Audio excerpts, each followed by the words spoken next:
Sir മന്ത്രി 3 മണിക്ക് എത്തുമെന്ന് വിളിച്ചു പറഞ്ഞിട്ടുണ്ട്. ഇപ്പൊ സമയം 2 നമ്മുടെ കഥാപുരുഷനെ കാണുന്നില്ലല്ലോ. വിരിച്ചെടുത്ത് കിടക്കുന്ന സ്വഭാവം പണ്ടേ ആൾക്കില്ലാന്ന് അറിയാലോ കൈമളെ. ഇന്നലെ കണ്ട് ഓർമ്മിപ്പിച്ചതാ. കാത്തു നിൽക്കാൻ സമയമില്ല. മാഷും ഹരീഷും കൂടി എവിടുന്ന് ആയാലും അയാളെ പൊക്കിയെടുക്കണം. അല്ലെങ്കിൽ പത്രക്കാരുടെ മുമ്പിൽ മാനം കെടും നമ്മള്. ഹരീഷ് ക്ഷമിക്കണം സാർ, ഇത്ര മാത്രം അങ്ങോട്ട് കൊട്ടിഘോഷിച്ച് ആനയിക്കാൻ ഇയാളെന്താ സർവജ്ഞപീഠം കയറി വന്നേക്കണ ശങ്കരാചാര്യരോ? എന്താ ശങ്കരൻകുട്ടി മാഷ്ക്ക് ഇത്ര സംശയം? പണ്ഡിതനാവാൻ മൂത്ത് മുരടിക്കണമെന്നുണ്ടോ? അസൂയപ്പെട്ട് മൂർധാവിലെ മുടി നരപ്പിക്കണ നേരം കൊണ്ട് ആ സ്റ്റേജിനടുത്തേക്ക് ചെന്ന് അവിടുത്തെ കാര്യങ്ങളൊക്കെ ഒന്ന് ശ്രദ്ധിക്കും മാഷെ. ആ ഭരതപിഷാരടി മാഷി ഇങ്ങോട്ടെങ്ങനെ വന്നോ കേശവ? ഇന്നലെ കുറച്ച് പുസ്തകം എടുത്ത് എന്തൊക്കെയോ റെഫർ ചെയ്യാനുണ്ടെന്നും പറഞ്ഞ് പോയതാ, പിന്നെ കണ്ടിട്ടില്ല. ഇനി അയാളെ ഏത് പാതാള ലോകത്താ തിരയേന്റെ ഈശ്വര? മറ്റെവിടെ ഇല്ലാത്ത സ്ഥിതിക്ക് ഇനി ഇപ്പൊ അവിടെ തന്നെ ഉണ്ടാവും മാഷെ.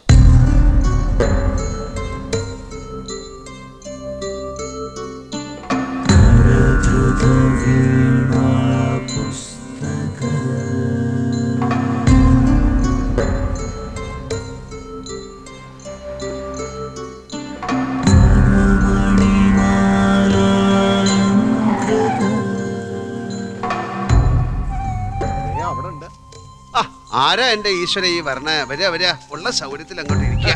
എന്നാ കുടിക്കാൻ ഇത്തിരി സംഭാരം തരാൻ പറയുക അകത്തുള്ള ആളോട്. എന്താ മാഷേ, നിങ്ങൾ ഈ കാട്ടുപൊന്നേരി വന്നിട്ട് ഒറ്റയ്ക്ക് എന്തെടുക്കുക? ഇത്തിരി സ്വൈരായിട്ടിരുന്ന് എഴുതുകയും വായിക്കുകയൊക്കെ ചെയ്യാ. ഈ റിസർച്ച് ചെയ്യാന്നൊക്കെ പറയണത് AC മുറി തന്നെ വേണമെന്നില്ലല്ലോ മാധവനുണ്ണി മാഷേ. ഇവിടെ ആവുമ്പോ കിളികളുടെ പാട്ടുണ്ട്, കാറ്റിന്റെ നല്ല തലോടലുണ്ട്, ഇടയ്ക്കൊക്കെ ചില മൂർഖം പാമ്പ് എഴഞ്ഞു വന്നൊന്ന് വിരട്ടിന്ന് വരും. അതൊരു രസാ. ഇതപ്പൊ നന്നായേ. ക്യാമ്പസിലൊരു ഫംഗ്ഷൻ നടക്കുമ്പോ അതിലെ ചീഫ് ഗസ്റ്റ് കാട്ടി വന്ന് തമസിരിക്കുക. ഏത് ഫംഗ്ഷനെ കുറിച്ചാണാവോ പറയണത്? പണ്ഡിത രാജപട്ടം കിട്ടിയതിന്റെ പേരിൽ യൂണിവേഴ്സിറ്റി മാഷെ സ്വീകരിക്കുകയല്ലേ, മറന്നോ മാഷെ? അയ്യേ, ഇങ്ങനെ ഒരു കെട്ടിക്കാഴ്ചയുടെ വല്ല കാര്യമുണ്ടോ മാധവനുണ്ണി മാഷേ? എന്താ ഇതിന്റെയൊക്കെ അർത്ഥം? അതൊന്നും ഷാരടി മാഷല്ല തീരുമാനിക്കേണ്ട, ഞങ്ങളാ. ഇങ്ങോട്ട് കേറുക മാഷ് കാറിലേക്ക്. കേറിയില്ല അച്ഛാ, ഞങ്ങള് മാഷെ പൊക്കിയെടുത്ത് വണ്ടിയിലിടും. ശങ്കര ദർശനത്തെക്കുറിച്ച് ഇത്രയും അവഗാഹമുള്ള മറ്റൊരാളെ ഇതുവരെ ഞാൻ പരിചയപ്പെട്ടിട്ടില്ല. ഇത്രയും ചെറുപ്രായത്തിൽ ആഴമേറിയ ഈ വിഷയത്തെക്കുറിച്ച് 5-6 പുസ്തകങ്ങൾ എഴുതുക, അവയിൽ മിക്കതും പുരസ്കാരത്തിന് അർഹമാവുക, സത്യം പറഞ്ഞാൽ ഈ സ്ഥാപനത്തിന്റെ മാത്രമല്ല നമ്മുടെ സംസ്കാരത്തിന്റെയും കൂടി അഭിമാനമാണ് പ്രൊഫസർ പിഷാരടി മാഷ്. ഭാരതീയ സംസ്കൃതിയുടെ ഭണ്ഡാകാരത്തിൽ നിന്നും കണ്ടെടുത്ത ഈ കോഹിന്നൂർ ഒന്ന് നിർത്ത ക്ഷമിക്കുക, ഒരു നിമിഷത്തേക്ക് ആ മൈക്കിങ് ഇട്ട് തരാ. ഗുരുജനങ്ങളെ, ബഹുമാനപ്പെട്ട മന്ത്രി പറയണത്ര വലിയ കാര്യങ്ങളൊന്നും ഞാൻ ചെയ്തിട്ടില്ല. നിങ്ങളുടെയൊക്കെ അനുഗ്രഹാശിസുകളുടെ വെളിച്ചത്തിൽ അണ്ണാറക്കണ്ണനായ ഞാൻ തന്നാലാവുന്ന ചിലതൊക്കെ ചെയ്തു. നമ്മുടെ ശങ്കരൻകുട്ടി മാഷ് പറയണ പോലെ അതത്ര കൊട്ടിഘോഷിക്കാനുള്ള കാര്യമൊന്നുമല്ല. ഏതായാലും നിങ്ങൾ ഈ കാണിച്ച കാരുണ്യത്തിന്, സ്നേഹത്തിന് നന്ദി. ഞാൻ പോണു, എനിക്ക് ഇത്തിരി ജോലിയുണ്ട്.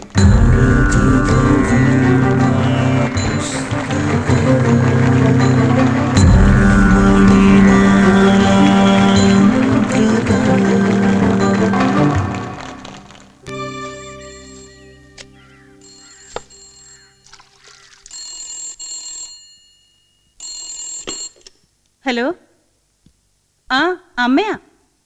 ദാ കൊടുക്ക അച്ഛന്. ഗുരുവായൂരുന്ന് ഹരിയാ. ഹലോ, നിങ്ങളവിടെ 41 ദിവസം ഭജനം ഇരിക്കാൻ പോയതോ അതോ ഒന്ന് കുളിച്ചോഴാൻ പോയതോ? അച്ഛന് വിശ്വാസം ഇല്ലാച്ചാൽ ലതയോട് ചോദിക്ക്. ശരിക്കും ഇവിടെ മീരം മടങ്ങാൻ കൂട്ടാക്കണില്ല. ആ, നീ നിന്റെ ഭാര്യ നാക്കെടുത്താ കള്ളവല്ലാണ്ട് പറയൂ. അച്ഛന് വിശ്വാസം ഇല്ലാച്ചാല് ഫോൺ ലതയ്ക്ക് കൊടുക്കാം. ഹരിടാച്ച, ഇത് ഞാനാ ലത. എനിക്കറിയാം. ഊട്ടിയിൽ പോയിട്ട് ബാലൻസ് വെച്ച ഹണിമൂൺ നിങ്ങൾ ഗുരുവായൂർ ആഘോഷിച്ചു അല്ലേ? സത്യമായിട്ടും പറയാ, മീര മടങ്ങാൻ കൂട്ടാക്കഞ്ഞിട്ടാ. നിർമ്മാല്യം തൊഴിലും ഷീട്ടാക്കലും പ്രസാദം വാങ്ങലും. അവക്കിവിടെ മേൽശാന്തികള് വലിയ തിരക്കാ. തന്നെ മീരയുടെ വെപ്രാളം കണ്ടാ തോന്നുക പണ്ഡിതരാജപട്ടം കിട്ടിയത് അവൾക്കാന്നാ.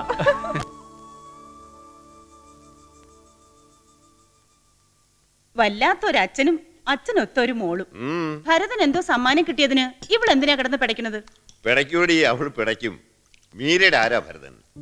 അച്ഛന്റെ മരുമകൻ, അതായത് റിട്ടയേർഡ് ഡെപ്യൂട്ടി തഹസീൽദാരായ ഈ തിരുശ്ശേരി ബാലരാമ പിഷാരടിയുടെ അന്തസ്സുള്ള ആഭിജാത്യമുള്ള മരുമകൻ. എന്നാ പിടിച്ചങ്ങട് കെട്ടിച്ചു കൊടുക്കരുതോ മരുമകൻ അവളെ? നിനക്കെന്താ അത്ര സംശയം?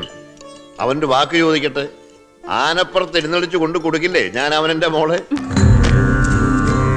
അതുല്യമായ ഈ സംസാര വൃക്ഷത്തിന്റെ പേര് ഊർധ്വം എന്ന് മന്ത്രം പറയുന്നു. ഇതിന്റെ വേര്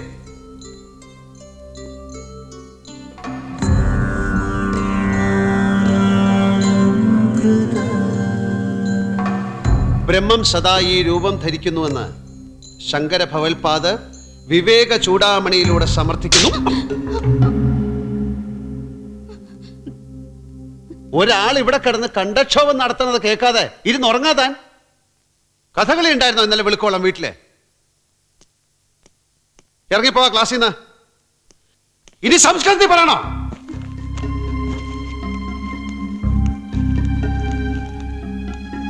ആ എവിടാ പറഞ്ഞു നിർത്തിയ? ബ്രഹ്മം സദാ ഈ രൂപം ധരിക്കുന്നുവെന്ന്. മാഷേ, മാഷേ,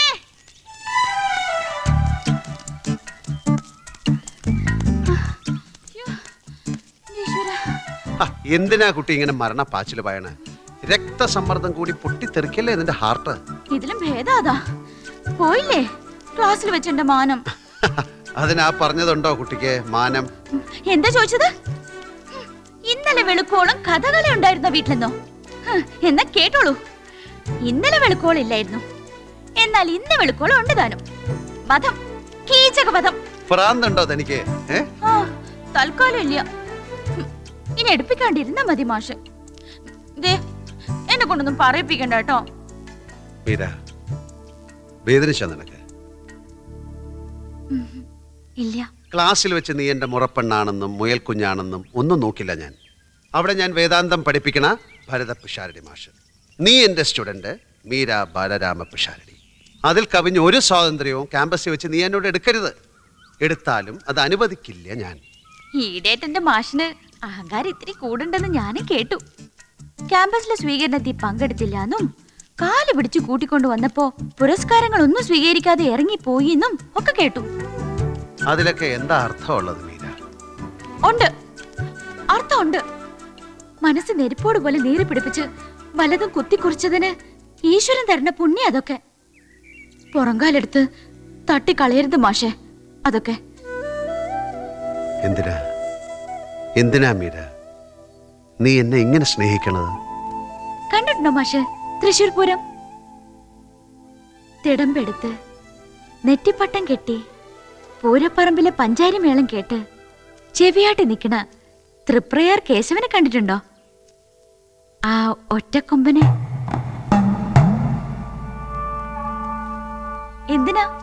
എന്തിനാ കുട്ടികൾ അതിനെ സ്നേഹിക്കണേ, ആരാധിക്കണേ? ആ തലയെടുപ്പൊന്ന് കാണാൻ, ആ ചിഹ്നം വിളി ഒന്ന് കേൾക്കാൻ,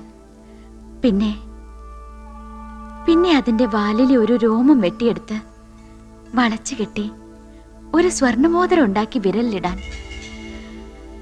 മനസ്സിന്റെ പേടി മാറ്റാൻ, ജന്മത്തിന് മോക്ഷം കിട്ടാൻ. ഇതിലപ്പുറം പറയാനുള്ള വേദാന്തം ഒന്നും ഞാൻ പഠിച്ചിട്ടില്ല എന്റെ മാഷേ.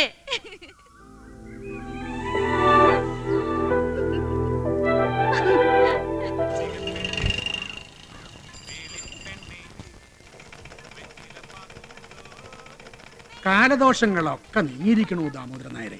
ഇനിയിപ്പോ അങ്ങോട്ട് ദൈവാധീനമുള്ള കാല, ഒന്നുകൊണ്ട് പേടിക്കാനില്ല.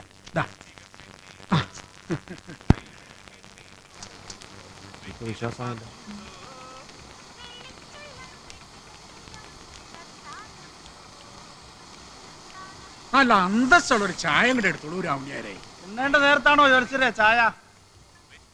ഈയിടെ ആയിട്ട് ഊടിനോട് അത്ര കമ്പം തോന്നണില്ല ഗോപാല. ഊണിനോട് വേണ്ടായ തോന്നാൻ വല്ല വിശേഷം ഉണ്ടോ ജോത്സ്യർക്ക്? ഏഭ്യത്തരം പറയാത്ത ആ ചായ കൂടെ എടുക്കാം.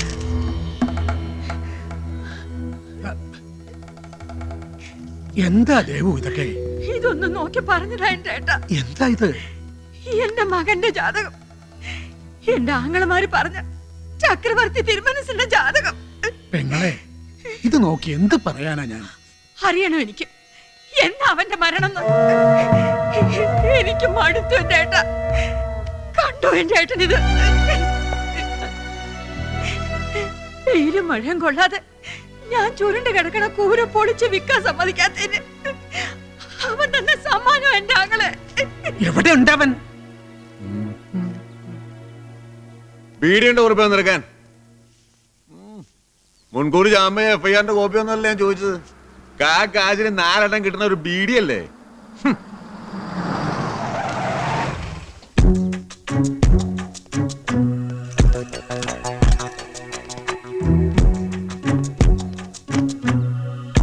സോറി സാർ, സത്തമംഗലത്തൊരു ക്രിമിനലിനെ തെരഞ്ഞു പോയതായിരുന്നു ഞാൻ കസ്റ്റഡിയിലെടുക്കാൻ.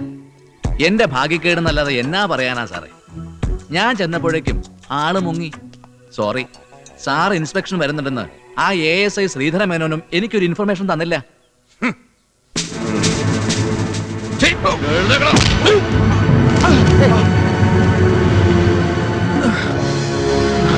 നൊന്തോ എന്റെ കുട്ടിക്ക്? പാവമാണ് സാർ എന്റെ കുട്ടി, ഉപദ്രവിക്കരുത് അവനെ. സോറി മാഷേ, വല്ലാതെ പ്രൊവോക്ക് ചെയ്തപ്പോ. അറിയാം, സാറിന്റെ സ്ഥാനത്ത് മറ്റൊരാളായിരുന്നെങ്കിൽ ഇവന്റെ 5ാം വാരി കലങ്ങിയാനെ. മാപ്പ്. ഇവന് വേണ്ടി തരകൻ സാറിനോട് ഞാൻ ചോദിക്കണു മാപ്പ്. എങ്ങനെ ഉണ്ടായി സാറേ സാറിനെ പോലുള്ള ഒരാൾക്ക് സഹോദരനായിട്ട് ഈ പിശാചിന്റെ സന്തതി? പാണ്ഡുവിന് ധൃതരാഷ്ട്രർ, കുംഭകർണന് രാവണൻ, സുഗ്രീവന് ബാലി. ഇപ്പൊ ഈ പാവപ്പെട്ട ഇരിങ്ങണ്ണൂർ ഭരത പിഷാരടിക്ക് ഒരു വിശ്വനാഥനും. ഒക്കെ ദൈവത്തിന്റെ ഓരോ തമാശകള്. വിട്ടേക്ക് സാറേ, കൊണ്ടുപോയിക്കോട്ടെ ഞാനിവനെ. മാഷെ പോലുള്ള ഒരാള് പുറകെ നടക്കാനുണ്ടല്ലോ എന്നുള്ളതാ ഇവന്റെ അഹങ്കാരത്തിനൊക്കെ കാരണം. ക്ഷമിക്കുക, ഓരോരുത്തർക്കും ഓരോ ജാതകമാണ്, ഓരോ വിധി, ഓരോ DNA. വിശ്വനാഥ, എന്റെ വണ്ടിയിലോട്ട് കയറ്. വേണ്ട, ഞാൻ ഓട്ടോ പിടിച്ച് നോക്കളാം.